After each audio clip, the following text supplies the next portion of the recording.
If you could just get away from consuming white sugar in your coffee or in your tea and get on something like calorie-free organic stevia extract, it would make such a difference in the long term.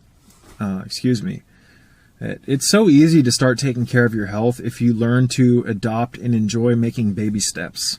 That is the one thing that has helped me the most, is just assessing my life and going, okay, what are some little things that I could do? What are some little things that I could tweak about my life that in the long run would make me much healthier without having to exert so much damn energy?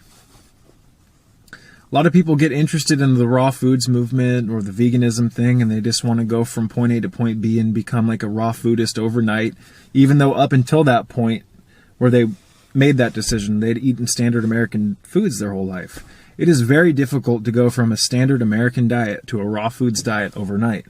There are people who can do it, but a lot of people will try to do these very heroic kind of things, these extreme dietary alterations overnight, and it just leads to stress, and it often leads to people going back to their old ways.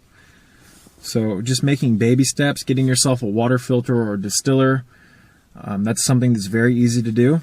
Doesn't require a lot of effort. Getting a shower filter for your house, something that's very easy to do, doesn't require a lot of effort. Just doing simple little things. Adding things like stevia into your life as a sweetener instead of sugar will make a huge impact in the long run. I have a little bit of goji berries, also known as wolfberry or lycium, that I'm going to consume tonight after I break my fast. There's some awesome stuff. This stuff is incredibly high in polysaccharides, very good for the hormones, filled with protein. Some really interesting lore as well about goji berries.